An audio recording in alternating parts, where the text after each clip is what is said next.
Voilà, alors je vous ai préparé deux exercices. C'est des exercices que j'avais donnés en interrogation. Alors l'exercice 1 est un exercice de cinématique qui a été donné pour une durée de 30 minutes. Et l'exercice 2, c'est un exercice de dynamique qui a été donné aussi pour une durée de 30 minutes. Donc si on est bon, on finit en 1 heure. Alors on y va. Un mobile M assimilé à un point matériel se déplace dans un plan OX ou Y. La figure ci-dessous donne les graphes des composantes cartésiennes Vx de t et Vy de t de sa vitesse dans l'intervalle 0 secondes, 6 secondes. Alors, on vous donne la position initiale. À t égale 0, l'abscisse est moins 2 mètres et l'ordonnée est 2 mètres. D'accord? Ça, c'est la position initiale. Alors, on cherche, pour commencer, on vous demande de déterminer les positions du mobile aux instants 0, 1, 2, 3, 4, 5 et 6 secondes. Alors, on fait quoi? Eh bien, on va utiliser ces graphes. Alors, soit on écrit les équations et puis on intègre, pour avoir x, on intègre les équations de Vx pour avoir x et on intègre l'équation, ici il y en aura une seule, l'équation de Vy pour avoir y, mais on peut aussi procéder de manière graphique. Alors, on peut le faire de manière graphique, hein.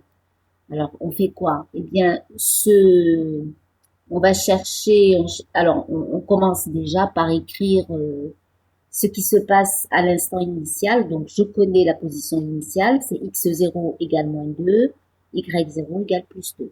D'accord? Ensuite, eh bien, à partir de 1 seconde, il va falloir faire les calculs. Alors, on fait quoi? Eh bien, on va dire que à 1 seconde, eh bien, si je cherche la surface de ce rectangle, d'accord? Si je cherche cette surface, j'aurai quoi? Eh bien, j'aurai x à l'instant 1 moins x à l'instant 0. D'accord? Alors, si je calcule ça, j'ai 1 fois 2, donc ça me fait 2 mètres. Et c'est delta x égale 2 mètres. Or, x0 égale à moins 2, d'accord? Donc ça me donne x de 1, on a déjà fait ça plusieurs fois, hein. X de 1, eh bien, ça sera la surface que je viens de trouver plus x à l'instant 0, d'accord? Donc j'aurai 2 moins 2 égale 0. Voilà. J'ai déjà la première valeur de x pour t égale 1. D'accord?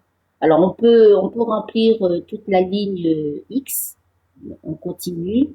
Donc à 2, eh bien, à chaque fois on va avancer de 2 mètres sur l'axe des x, d'accord? Puisque tous les petits rectangles ils feront 2 mètres. Donc je vais avoir jusqu'à 4 secondes. Eh bien j'avancerai à chaque fois de 2 mètres. Donc je suis allée de moins 2 à 0, j'ajoute 2 mètres, donc 2, 4, 6. Et à partir de 4, il va falloir que je change ma manière de calculer mes surfaces puisque je vais me retrouver ici avec la surface d'un trapèze. D'accord? Donc je vais calculer la surface de ce trapèze.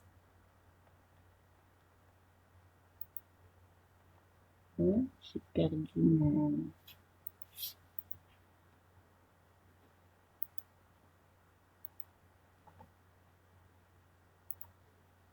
Voilà. Donc je vais calculer la surface de ce trapèze. C'est bon? Alors, grande base plus petite base par la hauteur divisée par 2. La grande base, c'est 2. La petite base, c'est 1. La hauteur, c'est 1. D'accord? Je vais de 4 à 5 secondes. Et je divise par 2. C'est bon? Alors, 2 plus 1, 3. Donc, ça fait plus 1,5. D'accord? Donc j'étais à 6. J'ajoute 1,5, donc je suis à 7,5. Et enfin, il me reste entre 5 et 6 secondes. Mon delta x, ça va être la surface de ce petit triangle. Alors, ça sera la hauteur 1 multiplié par la base 1. Alors, 1 mètre par seconde par 1 seconde, ça va me donner 0,5 mètres que j'ajoute à 7,5 et j'ai 8. C'est bon? On a déjà fait ce travail plusieurs fois, donc vous savez comment calculer x à partir d'une courbe Vx. Alors ensuite, eh bien on va s'occuper de la ligne de la coordonnée y. Alors à t égale 0, on est à y égale 2. Alors je regarde ici entre 0 et 2 secondes. Eh bien mon delta y, ça sera la surface de ce trapèze. Donc, je vais avoir ici delta y égale, alors déjà, qu'est-ce que ça représente? Eh bien, ça représente y à l'instant 1 moins y à l'instant 0. D'accord? Alors, qu'est-ce que c'est que la surface de ce trapèze? Alors, j'ai la grande base qui vaut moins 4, la petite base qui vaut moins 3, c'est bon? Donc, ça me fait déjà moins 7, multiplié par la hauteur, 1, divisé par 2, donc ça me fait moins 3,5. C'est bon? Y de 1, c'est ce que je cherche, d'accord? Et Y de 0, c'est 2. C'est bon? Alors, ça me fait quoi? Je vais... alors,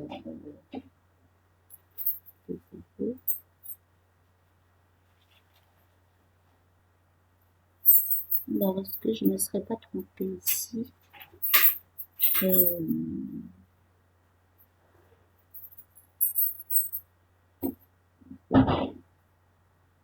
Oui, je crois que je me suis trompée.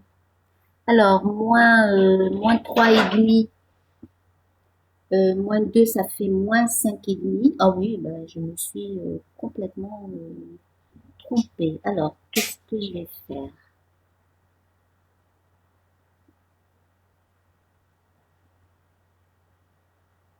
Si je fais passer ce 2, ah oui, pardon, le moins 2. Ah non, non, c'est bon.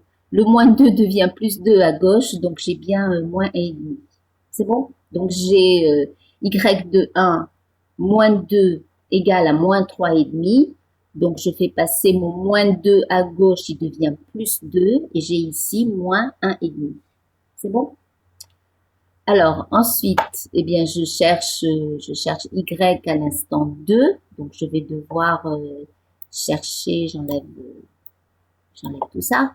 Je vais devoir chercher la surface de ce trapèze. D'accord? Donc, grande base plus petite base. Donc, moins 4, moins 2, ça fait moins 6. Multiplié par 2, divisé par 2. Donc, ça fait moins 6. Alors, j'aurai delta y égale... Bon, ça commence. Alors, delta y égale à y de 2 moins y de 0. J'ai pris le grand trapèze ici. Hein. J'ai pris celui-là. D'accord? Alors, delta y, bien, je viens de trouver moins 6 égale à y de 2 moins, alors y à 0 c'est 2. Je fais passer le moins 2 à gauche et j'aurai le y à l'instant 2, c'est-à-dire moins 6 plus 2, ça fait moins 4. C'est bon? Alors, ben, je continue comme ça. L'étape d'après, eh bien, ça sera de calculer y à t égale 3. Donc, je calcule la surface de ce trapèze. Grande base, c'est moins 4. Petite base, c'est moins 1. Donc, ça fait moins 5. Multiplié par la hauteur, c'est 3. C'est bon? Donc, ça fait moins 15. Divisé par 2, moins 7,5. Alors, moins 7,5 plus 2, ben, ça me fait moins 5,5. Et enfin, pour 4, eh bien, ça sera la surface du triangle, d'accord? Surface de ce triangle. Donc, la base par la hauteur divisée par 2. Donc, 4 fois moins 4, moins 16, divisé par 2, moins 8. D'accord? Donc, moins 8 égale à y à l'instant 4, moins y à l'instant 2. Donc, ça me fait moins 6. Vous suivez? C'est bon?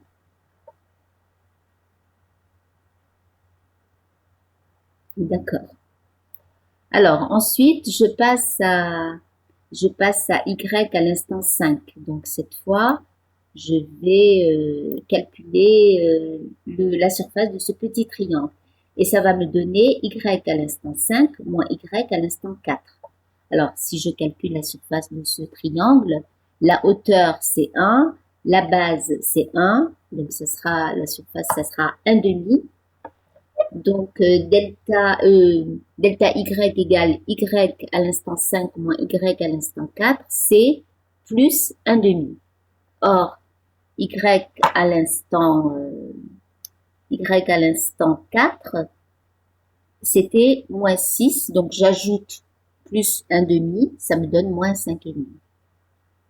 Et enfin, dernier instant, c'est l'instant 6. Je vais calculer la surface de ce triangle-là et ça va me donner delta y égale y à l'instant 6 moins y à l'instant 4. Alors, c'est quoi? C'est la hauteur 2 par la base 2 divisé par 2, donc ça fait 2. Donc, j'ai y de 6 moins y de 4 égale 2 plus 2 mètres. Y de 4, c'est moins 6. Donc, y de 6, c'est moins 4. Voilà.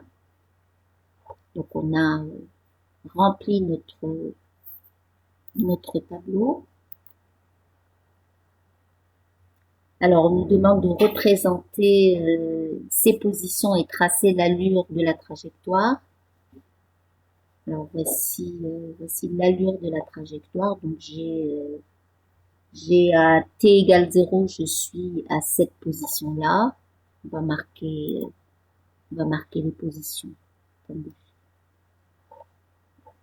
Une seconde. Je vais réduire pour qu'on voit la totalité de la trajectoire. Voilà. Alors, mes positions, quelles sont-elles? À t égale 0, je suis à x égale moins 2, y égale 2. Alors, à t égale 1 seconde. Alors, j'étais à quoi? J'étais à x égale 0 et y égale, je sais plus où j'en étais.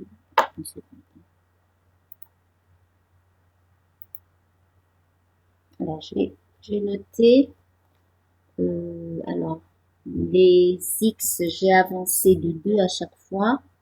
Donc, moins 2, 0, 2, 4, 6, 7,5 et 8.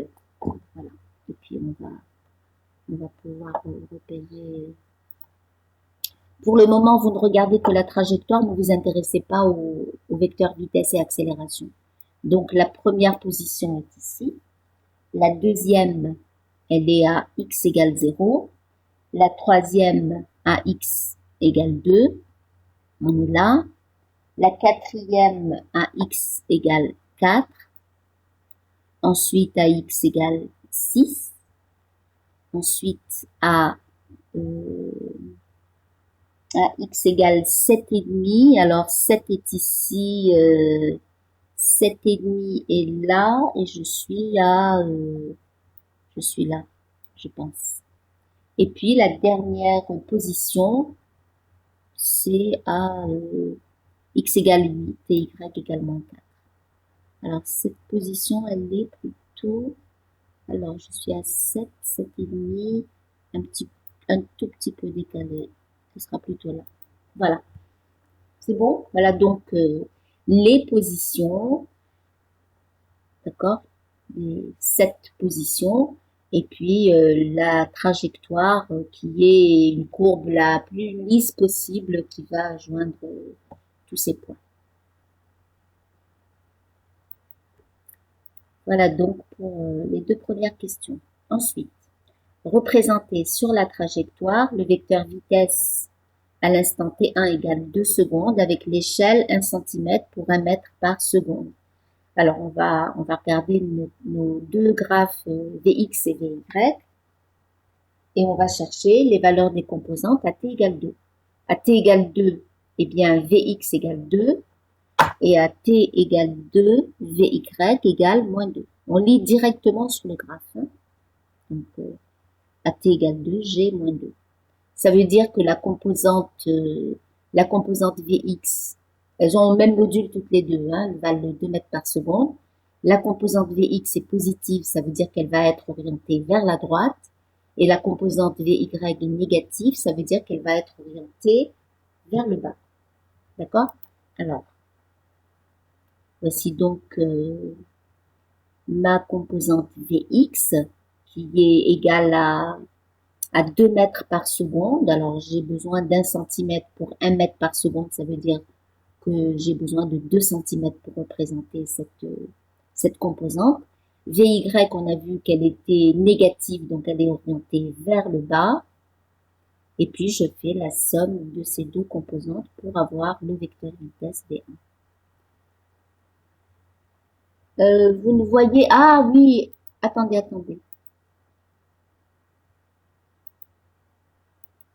Oui, c'est le cas de tout le monde? Est-ce que c'est bon là?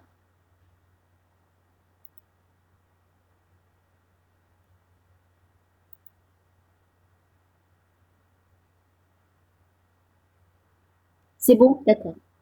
Tant mieux.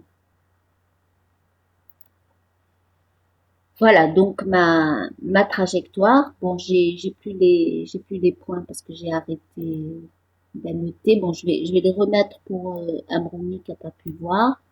Donc voici les positions. Hein. Et voilà, j'avais une position ici et là. Ensuite celle-ci est quelque part ici. Et voilà la dernière. Voilà. Donc les positions et puis la trajectoire que vous pouvez voir. Alors on en était au tracé de la vitesse. Donc on a regardé les graphes Vx et Vy et on a vu qu'à t égale 2, Vx égale à plus 2 mètres par seconde. Donc la composante Vx, elle est dans le sens positif et son module c'est 2 mètres par seconde. Et on a vu que Vy était égal à moins 2 mètres par seconde. Ça veut dire que la composante Vy est dans le sens négatif. Donc elle est vers le bas. Et son module, c'est 2 mètres par seconde. Alors on fait la somme des deux composantes et on obtient le vecteur V1. Voilà. Alors ensuite, j'ai donc écrit le vecteur V1 avec ses deux composantes. Donc la composante horizontale elle vaut 2 mètres par seconde, elle est dans le sens du vecteur I, et la composante verticale vaut 2 mètres par seconde aussi, et elle est dans le sens négatif. Vous voyez bien que V1Y est vers le bas. Voilà. Alors ensuite, on nous demande de tracer les graphes des deux composantes AX et AY, les deux composantes cartésiennes de l'accélération. Alors on remonte à nos graphes Vx de t et Vy de t. Alors Vy est varie de manière différente sur l'intervalle 0,4 et sur l'intervalle 4,6, d'accord? Donc Vx est constante sur l'intervalle 0,4 et elle décroît de manière linéaire sur l'intervalle 4 secondes, 6 secondes. D'accord? Alors, qu'est-ce qu'on peut dire de AX? Alors, AX, c'est la dérivée de Vx. Donc, il suffit, comme on a des droites ici, il suffit de mesurer la pente de chacune de ces droites et ça nous donne les deux valeurs de AX. Une valeur pour l'intervalle 0,4 et une autre valeur pour l'intervalle 4,6. Alors ici, c'est une droite horizontale, donc sa pente est nulle. Donc je vais avoir AX égale 0 entre 0 et 4 secondes. Ici, je mesure la pente de cette droite. Alors je fais quoi? Eh bien, je prends la valeur finale sur cet intervalle. Je prends la valeur finale, c'est 0, moins la valeur initiale, c'est 2. Donc ça fait 0 moins 2. Donc j'ai déjà moins 2. Divisé par l'instant final moins l'instant initial. Donc j'ai 0 moins 2 divisé par 6 moins 4. Donc ça me fait moins 2 divisé par 2, donc moins 1. C'est bon? Alors, je retourne. Je vais regarder ma courbe AX en fonction du temps. Donc, cette composante est nulle sur l'intervalle 0,4 parce que Vx est constant. Et elle est constante, elle vaut moins 1 mètre par seconde. Il manque un carré ici, c'est mètre par seconde au carré, hein, j'ai oublié.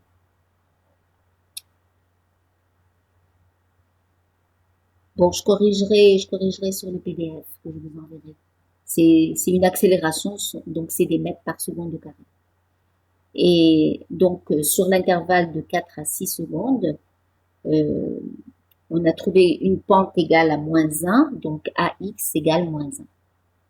Et comme c'est une droite, comme Vx est une droite, ça veut dire que la pente est constante et que l'accélération, la composante AX est constante. Alors maintenant, on va regarder ce qui se passe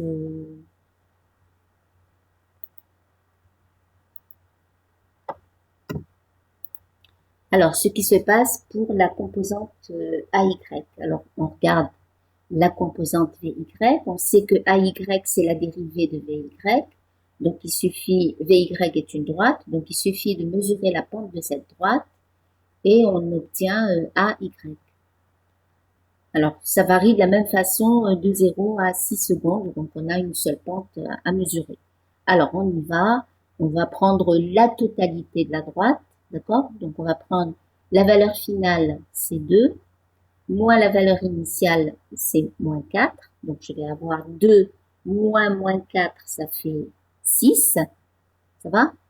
Divisé par l'intervalle de temps, donc 6 moins 0, donc j'aurai 6 divisé par 6 égale 1. Donc j'ai une composante AY qui est positive, qui est constante et qui vaut 1 mètre par seconde au carré.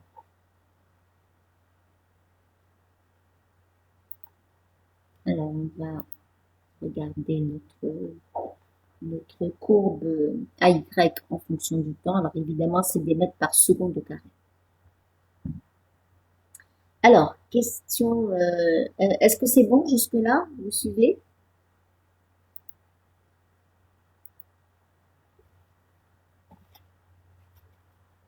D'accord. Ok. Alors, question 5.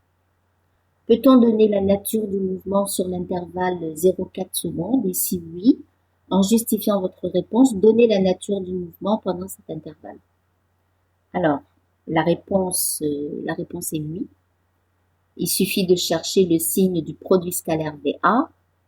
Et si le produit scalaire VA est positif, eh bien, ça veut dire que c'est un mouvement accéléré. Si le produit scalaire est négatif, c'est un mouvement retardé. Alors, si en plus l'accélération est constante, eh bien, ce sera un mouvement curviligne uniformément retardé. Alors, on va vérifier chacun des termes de cette affirmation. Alors, qu'est-ce qu'on a? On regarde le produit scalaire VA. Produit scalaire VA, c'est Vx AX plus Vy AY. Alors, ça doit être, on va chercher ça, quel que soit l'instant t qui appartient à l'intervalle 0 secondes, 4 secondes. D'accord? Alors, qu'est-ce qu'on a pour Vx? Eh bien, Vx, je reviens à la page 1. Alors, Vx est égal à 2. D'accord?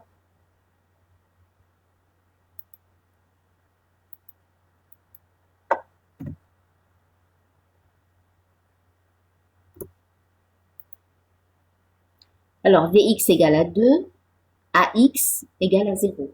Donc, j'ai ce premier terme Vx Ax qui est égal à 0. Maintenant, je m'intéresse à Vy AY, le deuxième terme de mon produit scalaire. Donc, Vy AY. Alors, déjà, AY, AY vaut 1. D'accord? Pendant l'intervalle, je m'intéresse qu'à l'intervalle 0 secondes, 4 secondes. Donc, AY vaut 1. Je vais regarder ce que j'ai.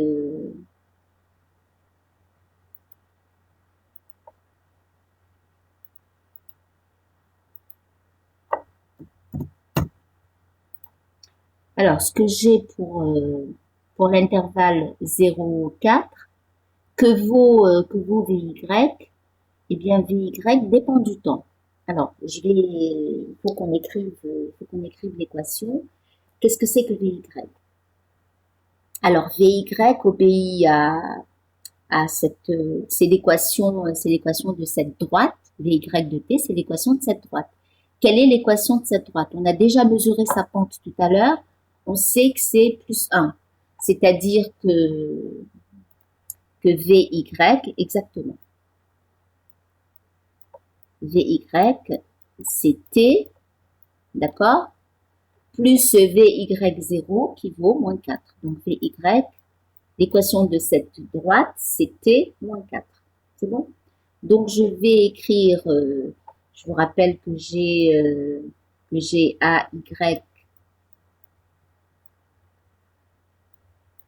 AY égale à 1. D'accord? Donc je vais avoir Vy AY égale à t moins 4 multiplié par 1, c'est-à-dire t moins 4. Alors, je reviens.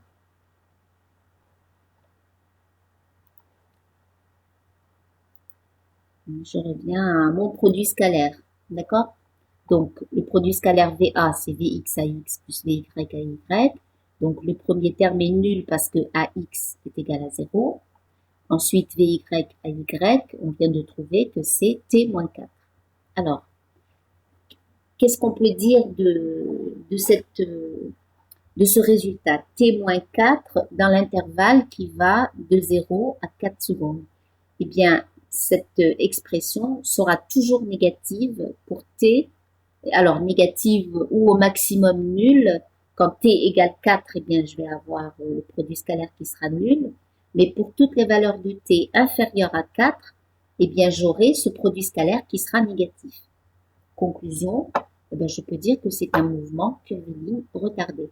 Alors, curviligne, on l'a vu, on a déjà tracé la trajectoire, donc on a bien vu que c'était une trajectoire curviligne. Alors maintenant, est-ce que l'accélération est constante? Eh bien oui, l'accélération est constante parce que sa composante AX est toujours nulle et sa composante AY vaut toujours 1, quel que soit l'instant. Donc, c'est une accélération constante. Donc, je peux affirmer que le mouvement est curviligne uniformément retardé. Voilà. Alors ensuite, représenter sur la trajectoire le vecteur accélération à t1 égale 2 secondes. Alors, on vous donne une échelle, 1 cm pour 0,25 mètres par seconde carré. Alors on vient de revoir encore une fois que dans l'accélération, il y a une seule composante qui existe, la composante pour l'intervalle 0,4 secondes. Hein. Donc l'instant 2 appartient à cet intervalle. On vient de voir que l'accélération n'a pas de composante horizontale, elle a une composante verticale qui vaut, quel que soit l'instant appartenant à cet intervalle, 1 mètre par seconde au carré. Donc, en particulier, à t égale 2, je suis dans cette situation. Alors, A1, c'est donc 1 mètre par seconde au carré, et c'est dans le sens du vecteur J, puisque j'ai AY qui est positif. Alors, je reviens à ma figure. Alors, voici sur ma trajectoire, je représente à l'instant t égale 2, c'est-à-dire que je suis à l'instant t égale 2, je suis bien à la position x égale 2, y égale moins 4. Hein. Je suis bien x égale 2, y égale moins 4, je suis bien ici. Hein. C'est à l'endroit où j'ai représenté ma vitesse v1. Donc mon accélération est verticale, orientée dans le sens positif. C'est bon? Voilà.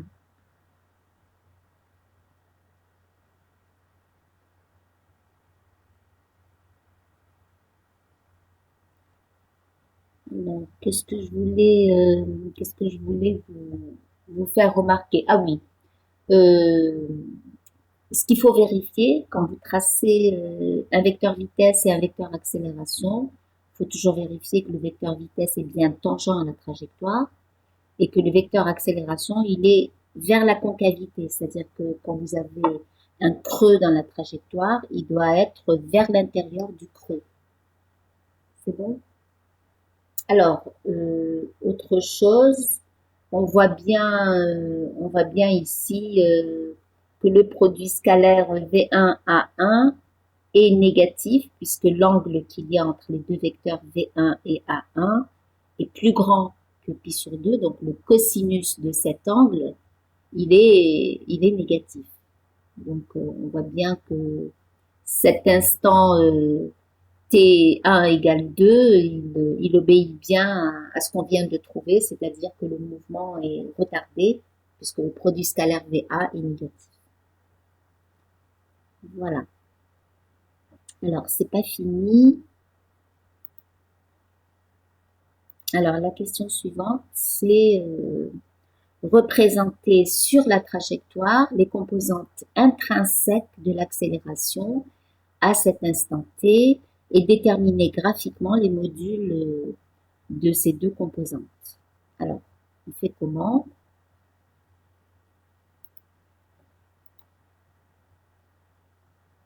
Alors, voici notre... je vais peut-être agrandir un tout petit peu. Voici notre vecteur accélération. Alors, on nous demande de trouver les deux composantes intrinsèques. Jusqu'à maintenant, dans tous les exercices qu'on a fait, on a fait un calcul, d'accord? On a calculé le module de la vitesse, on a écrit, je vous rappelle les étapes de calcul, hein. On a écrit V de t, le module de la vitesse en fonction du temps. Ensuite, on a écrit que AT, c'est dV sur dt, d'accord? Et puis après, AN, eh bien, on a écrit que c'était la racine carrée de A carré moins AN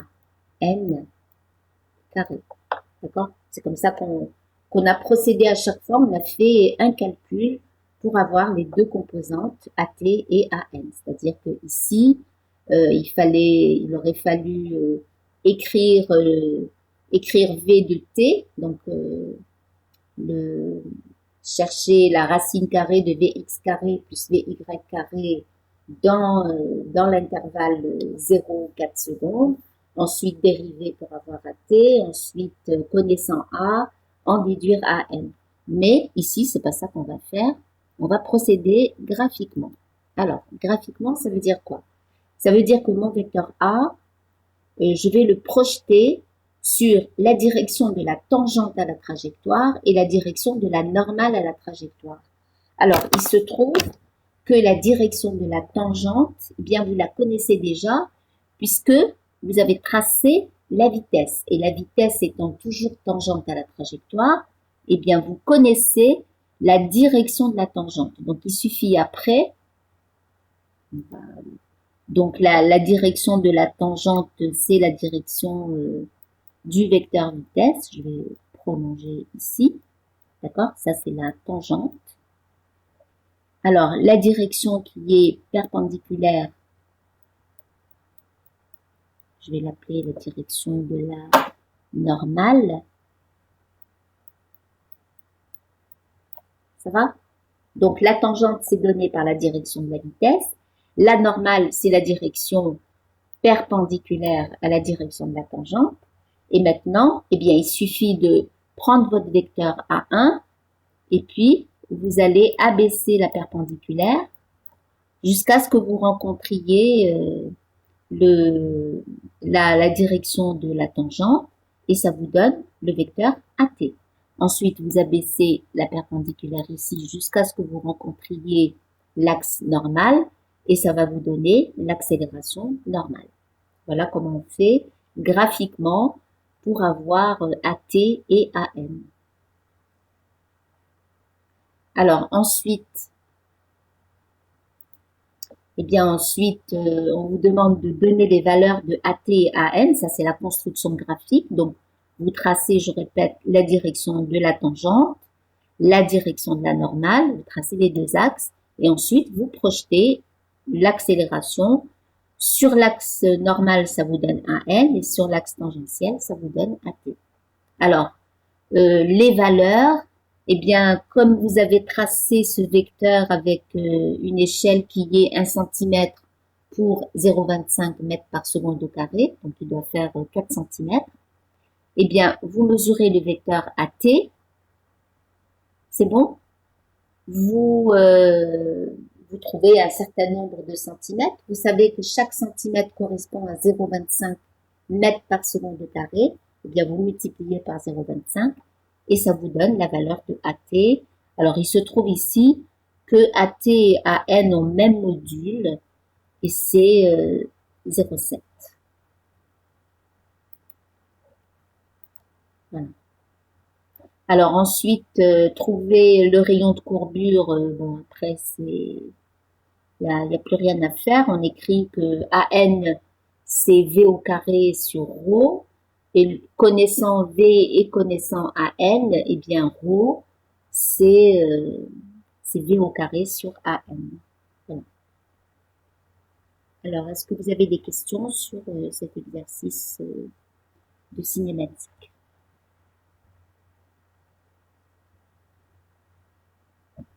C'est bon? On peut passer à la dynamique? D'accord.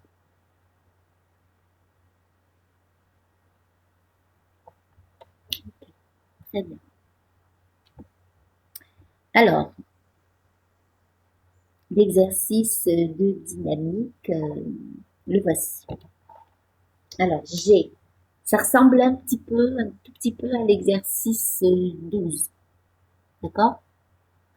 Alors, on considère, sauf qu'il n'y a pas de ressort ici, il y a un opérateur qui va exercer une force. Alors, on considère deux blocs A et B de même masse, pouvant glisser sur un plan horizontal, les deux blocs restant toujours solidaires. Vous voyez que c'est la même situation que dans l'exercice 12, c'est-à-dire que les deux blocs restent toujours en contact l'un avec l'autre. Un opérateur exerce sur A une force horizontale F d'intensité variable en fonction du temps selon la loi F de t égale 5 plus 0,5 t, où t est en secondes et F en newton. La nature des frottements entre les plans d'une part et chacun des blocs d'autre part est la même. D'accord? C'est-à-dire que les deux corps A et B sont faits dans la même matière et le frottement qu'ils vont avoir avec le plan sera de même nature. Les coefficients de frottement sont mu_s égale 0,5 et mu_d égale 0,375. Madame, Oui, oui. mais c'est pas ça l'exercice. Comment? C'était genre un truc qui tombe de haut et tout, non? Comment? De quoi vous C'était un truc parlez? qui c'était une trajectoire curviligne et tout. L'exercice 2? Vous parlez Oui, Mais la non, dynamique.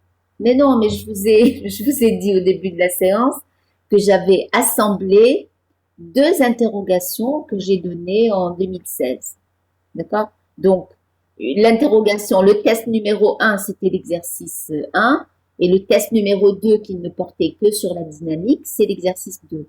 C'est pas une épreuve, c'est pas une épreuve finale, hein. J'ai pris deux tests et je les ai assemblés pour faire ce sujet. C'est bon? Vous croyez reconnaître un sujet que vous avez déjà vu, c'est ça?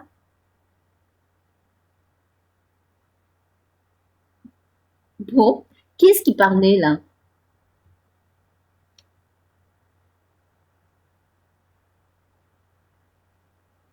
Bon, peu importe. L'exercice que je vous propose, c'est celui-là, c'est pas quelque chose qui tombe, hein. Donc on va traiter l'exercice qu'on a que vous avez sur votre écran.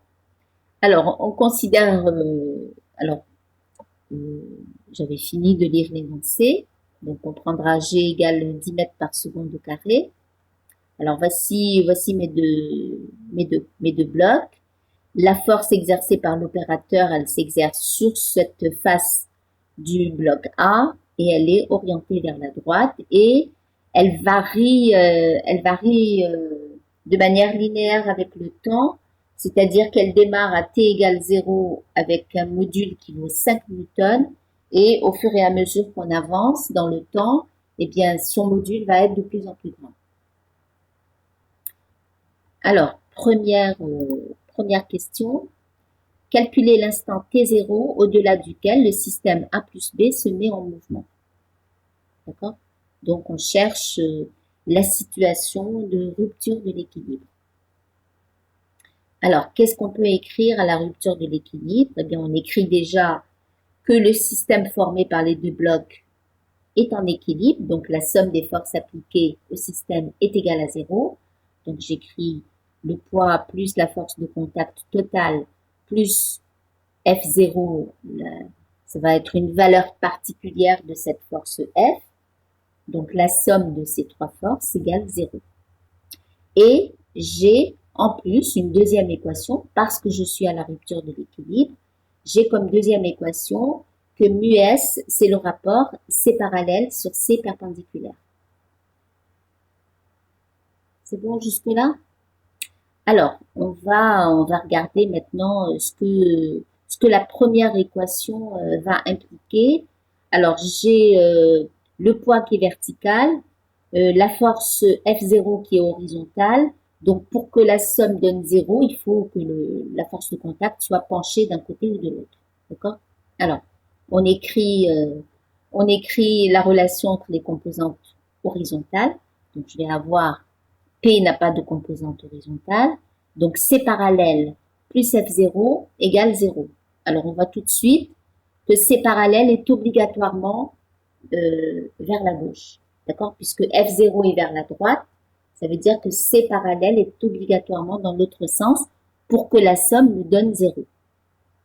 Alors ensuite, sur la verticale, le poids est complètement vertical. Donc P plus C perpendiculaire, F n'a pas de composante verticale, donc P plus C perpendiculaire égale 0. Alors, ça veut dire que C perpendiculaire est forcément vers le haut, d'accord, pour que je puisse vérifier cette équation P plus C perpendiculaire égale 0. Alors, si on représente les forces, eh bien, on a le poids, F0 qui est vers la droite, la force de contact qui a sa composante horizontale opposée à F0, et sa composante verticale opposée au point. Voilà. Alors, à partir de cette première équation, eh bien, je vais pouvoir dire que le module de F0 sera égal au module de C parallèle. Ça va? Et je sais que C parallèle, le module de C parallèle, grâce à cette équation, je sais que le module de C parallèle, c'est mu S multiplié par C perpendiculaire.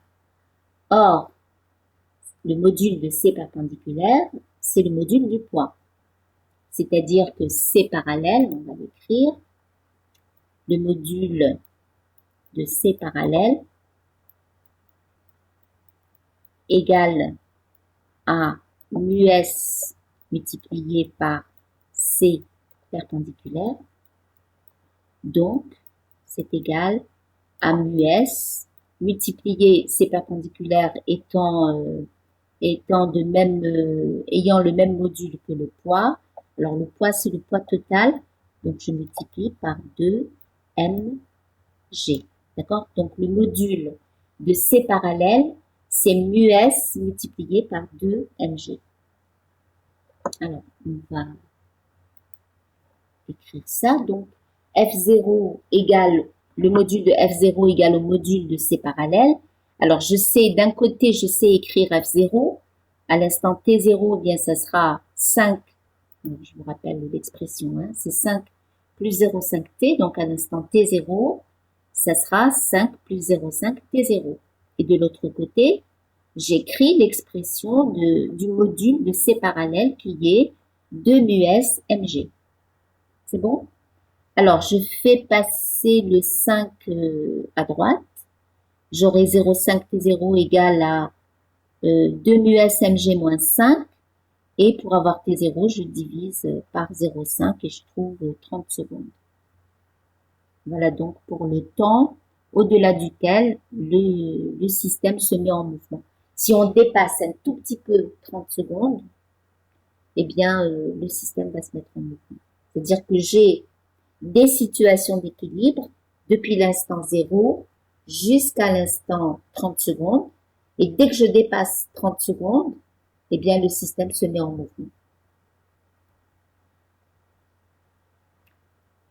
Voilà.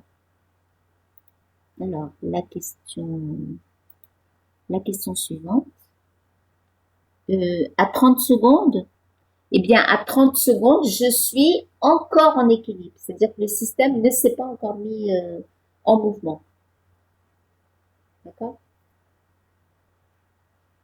Alors, maintenant, on va regarder ce qui se passe une fois que le système s'est mis en mouvement. Donc, je suis à l'instant T1 égale 40 secondes. Donc, il est déjà en mouvement. On vous demande de calculer l'accélération du système.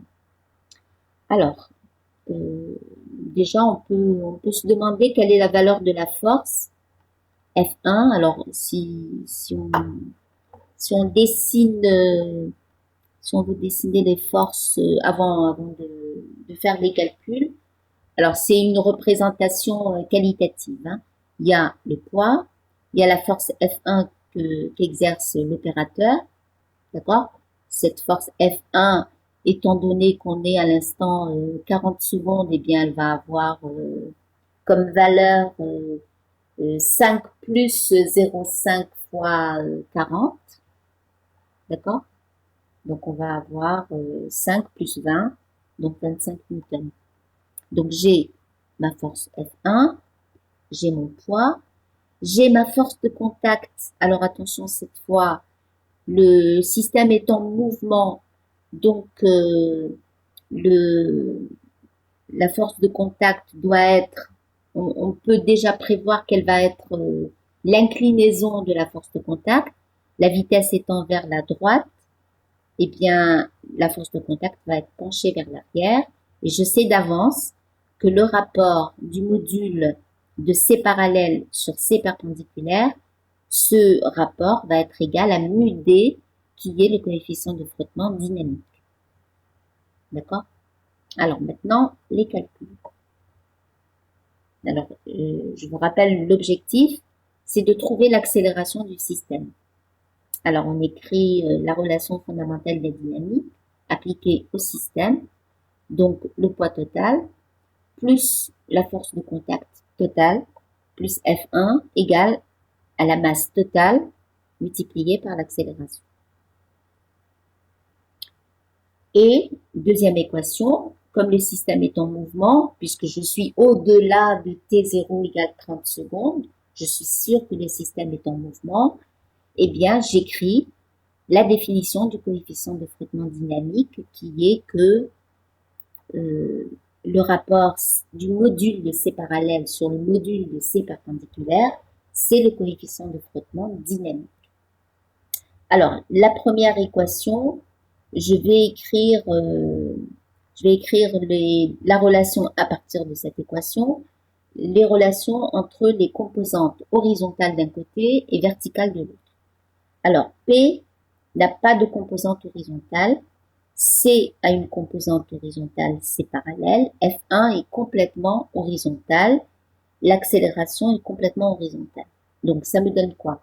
Ça me donne F1 plus C parallèle égale à 2MA. Et sur la verticale, j'ai le poids et j'ai la composante verticale de la force de contact. Donc, P plus C perpendiculaire égale 0. Donc, avec ces trois équations, donc F1 plus C parallèle égale 2MA, P plus C perpendiculaire égale 0, mu D égale le rapport des modules de C parallèle et C perpendiculaire, il va falloir que je trouve mon accélération. Alors, à partir de cette équation, je vais, et de celle-là, je vais passer à des relations entre modules. D'accord? Alors, j'ai F1 qui est dans le sens de l'accélération et C parallèle qui est dans l'autre sens. Donc, si je voulais écrire une relation, si je voulais réécrire cette équation en tenant compte des modules, en faisant apparaître les modules, eh bien F1 qui est une force qui est vers la droite, eh bien elle sera égale à plus le module de F1 multiplié par I, d'accord? La force, la composante C parallèle est dans le sens négatif, donc c'est moins C parallèle multiplié par I. Et l'accélération, on voit tout de suite que l'accélération, elle va être vers l'avant. Eh bien, je vais écrire que c'est égal à 2MAI. Alors, vous voyez bien que j'ai plus F1I moins C parallèle I égale à 2MAI. Vous voyez tout de suite que je peux me passer du vecteur I, il apparaît partout. Donc, ça me donne la relation entre les modules F1 moins C parallèle égale à 2MA. Alors, à partir de cette relation, je vois que le poids égale à moins C perpendiculaire. Ça veut dire que les modules de ces deux vecteurs sont égaux. Donc, le module de C perpendiculaire, c'est le module du poids.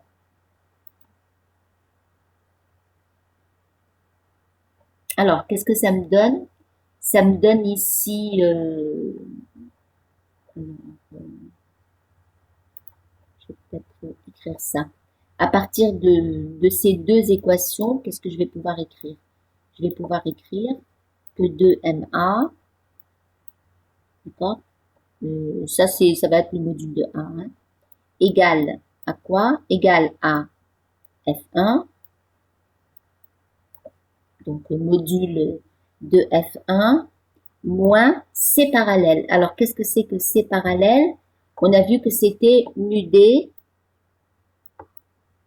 C perpendiculaire. D'accord? Et comme C perpendiculaire est égal en module au poids, eh bien, je vais écrire que c'est F1 moins mu D multiplié par, alors, le module de C perpendiculaire est égal au module du poids, donc 2 fois mg. C'est bon? Alors, j'ai donc J'ai donc 2 fois MA qui est égal à F1 moins mu D moins 2 mu D mg. Si je veux l'accélération, eh ben, je divise tout par 2m et je vais avoir alors, j'enlève le 2m ici, je l'enlève d'ici et je vais devoir diviser celui-là par 2m pour que ce soit bon. D'accord? Donc j'ai A égale à F1 sur 2m moins mu dg. Alors l'application numérique me donne 2,5 mètres par seconde au carré.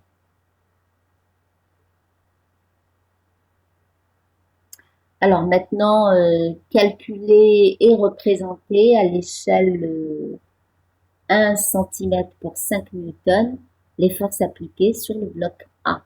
D'accord? On vient de trouver l'accélération. Alors, comme on nous dit que les deux blocs sont solidaires, on a calculé l'accélération du système. Ça veut dire que cette accélération, elle est valable non seulement pour le système en tant que bloc A plus B, mais cette accélération, elle est valable aussi pour A tout seul, et elle est valable aussi pour B tout seul. Donc, si je veux écrire les forces appliquées au bloc A, eh bien, je vais pouvoir écrire que la somme de toutes les forces appliquées au bloc A, c'est le produit de sa masse par l'accélération que je viens de trouver. D'accord?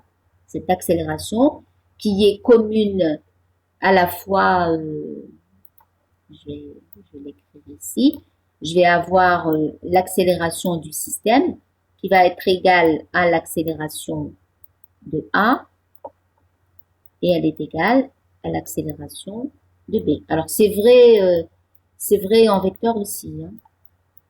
D'accord? Donc l'accélération du système, elle est égale à l'accélération de chacune des parties de ce système.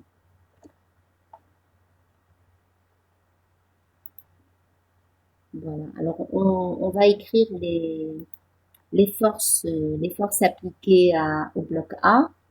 Alors on va avoir son poids, la force de contact exercée par la table, la force de l'opérateur et il faut surtout pas oublier que A est en contact avec B et que B va appuyer sur A. D'accord? Il va y avoir le corps A qui va tendre à repousser le corps B et inversement le corps B qui va pousser dans l'autre sens. Alors, qu'est-ce que je connais là-dedans? Alors, je connais le poids. D'accord? Je connais F1, ça c'est sûr. Je connais CA. Pourquoi je connais CA? Parce que je sais que sa composante verticale, elle va être opposée au poids. Et je connais le rapport CA parallèle sur CA perpendiculaire parce que je connais le coefficient de frottement mu D. Alors, je connais aussi la résultante des forces parce que je viens de calculer l'accélération. Donc, la seule chose que je ne connaisse pas là-dedans, c'est la force CPA. Alors, qu'est-ce qu'on fait dans ce cas-là? Eh bien, connaissant tous les termes, eh bien, on va dire que CBA, c'est MA moins toutes les autres forces. C'est bon?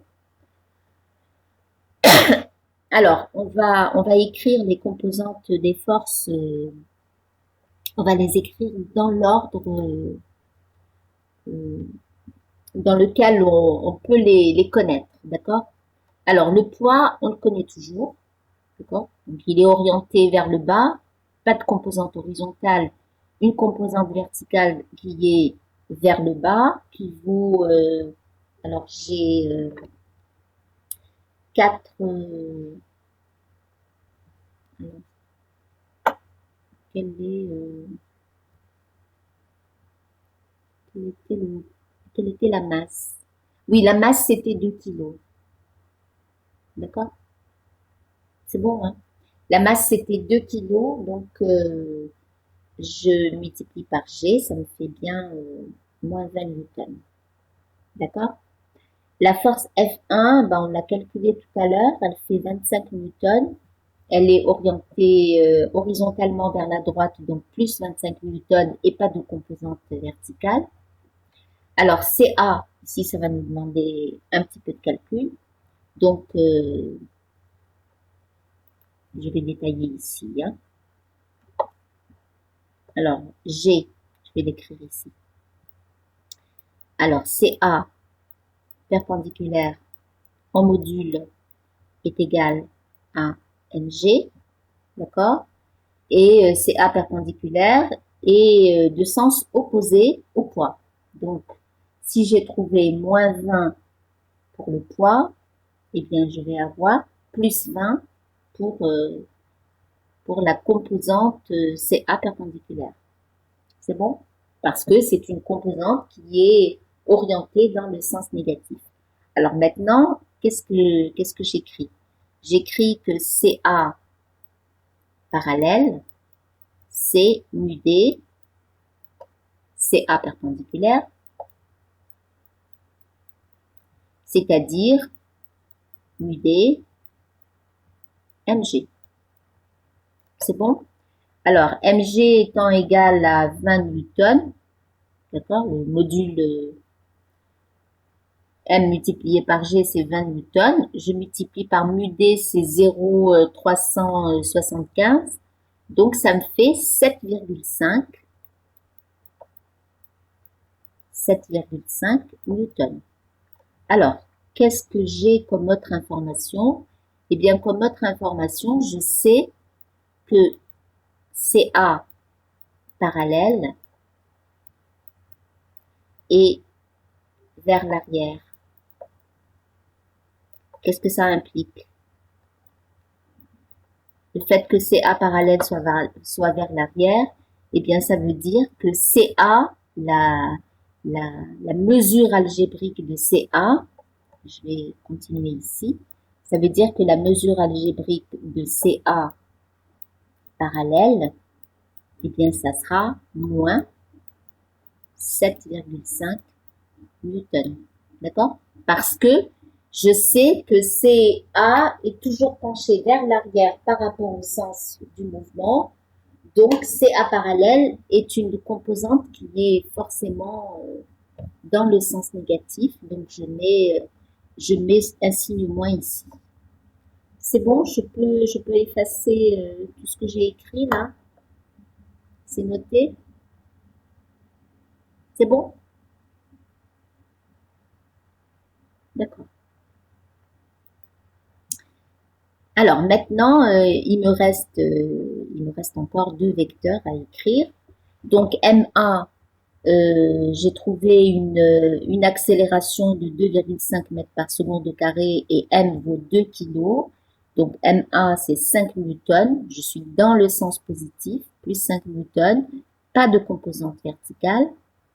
Et maintenant, ben, j'ai laissé la seule force que je ne connaissais pas, je l'ai laissée à la fin parce que je vais appliquer ça, MA moins la somme de toutes les forces.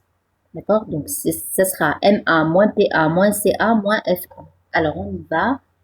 Pour avoir cette composante, je fais quoi? Je fais 5. Je vais l'écrire. Hein. Donc, je vais avoir 5 moins cette composante. Donc, moins 7,5.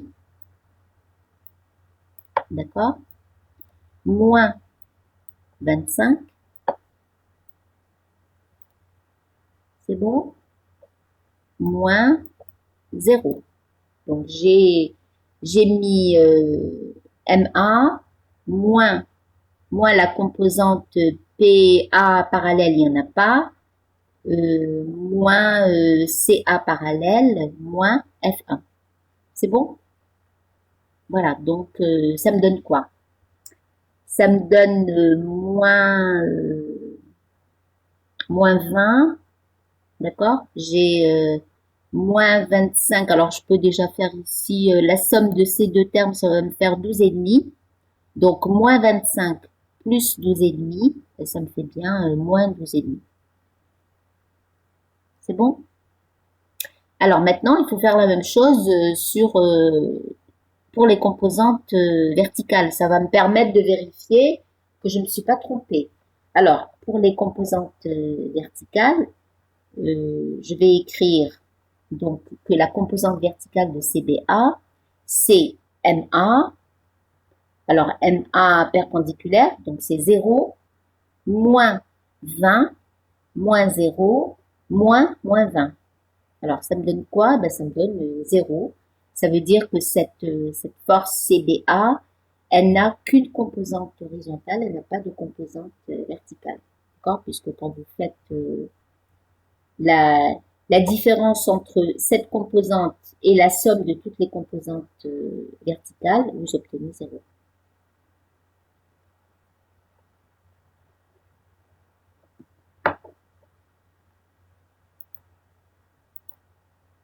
Bon, alors voici la représentation. Alors,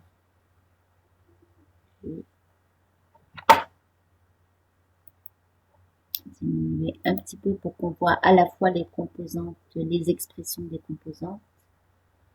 Voilà. Alors, j'ai le poids, alors, qui a pour module 20 newtons. Alors, on vous a dit de prendre 1 cm pour 5 newtons, donc ce vecteur doit faire 4 cm. D'accord? F1, alors on met son point d'application là où elle est appliquée. C'est un vecteur qui doit faire 5 cm. Alors CA, sa composante horizontale doit être vers la gauche, puisqu'elle est négative. Et voici sa composante verticale qui doit être opposée au poids. Et puis, qu'est-ce qui reste? Ben, il reste la force CBA qui est exercée par le corps B sur cette face. D'accord? Donc, c'est une force qui est horizontale, orientée vers la gauche. Voilà, c'est fini. On a mis 1h10 pour faire ce sujet. Alors, est-ce que vous avez des questions, soit sur ce sujet, soit sur autre chose, un point que vous n'auriez pas compris dans le cours ou dans le TD.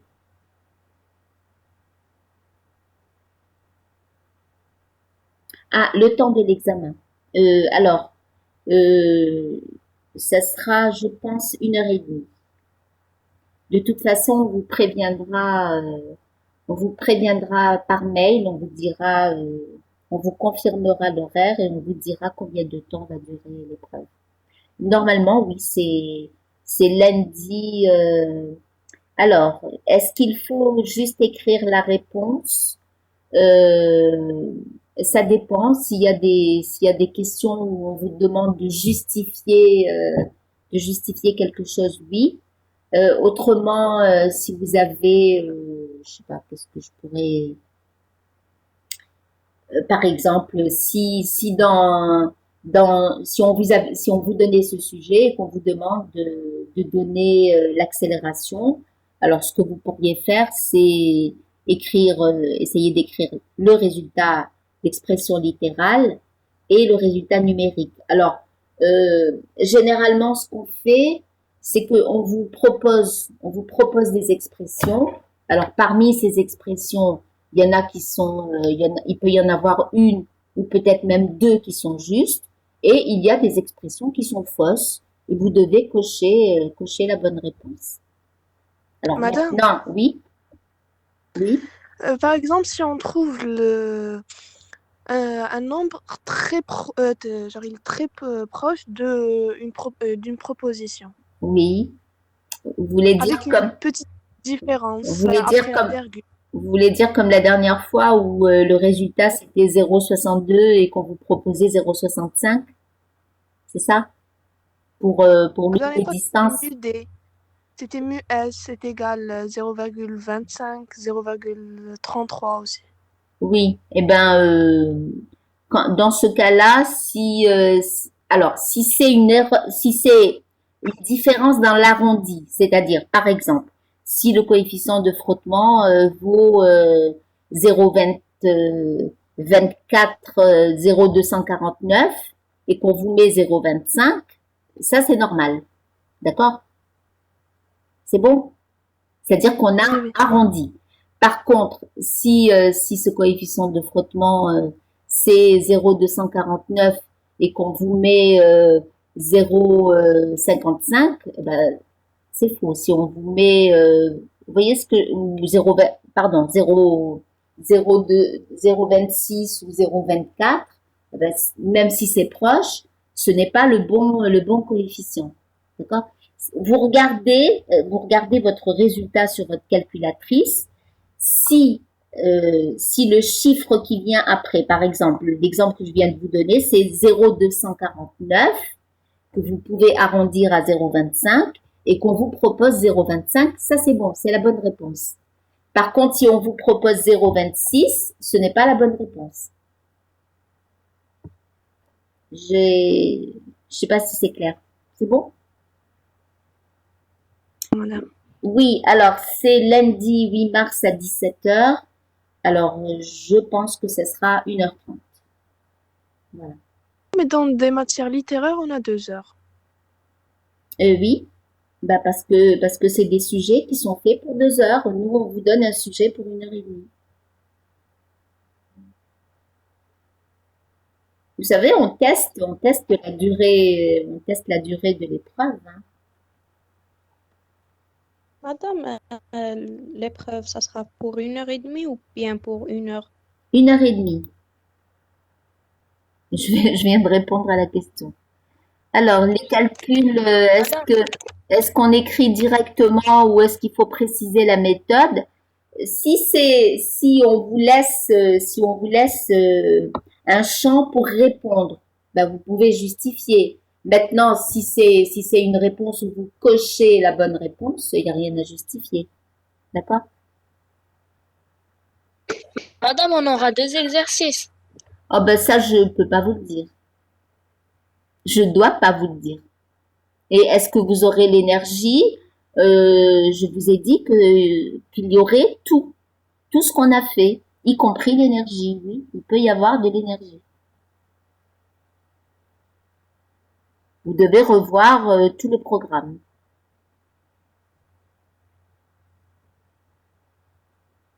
Oui, je sais qu'un vecteur, vous pouvez pas l'écrire. C'est bien pour ça que quand c'est des réponses qui demandent un éditeur d'équations ou une représentation graphique, on vous propose des réponses et vous cochez la bonne réponse. C'est Ali Kirat qui pose la question. Je sais que vous pouvez pas, il y a des choses que vous pouvez pas taper dans Google Forms. Donc, on vous propose des réponses et vous devez cocher la bonne.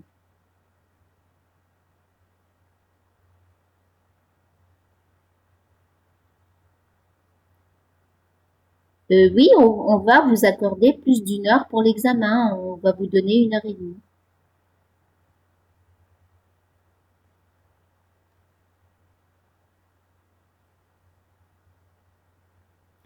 D'accord, et ben, bonne chance. Euh, de l'interro, non, je n'ai pas le temps de taper malheureusement. Je peux pas vous l'envoyer, mais je vous enverrai ce PDF.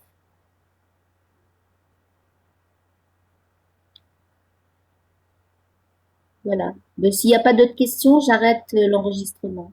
C'est bon? D'accord.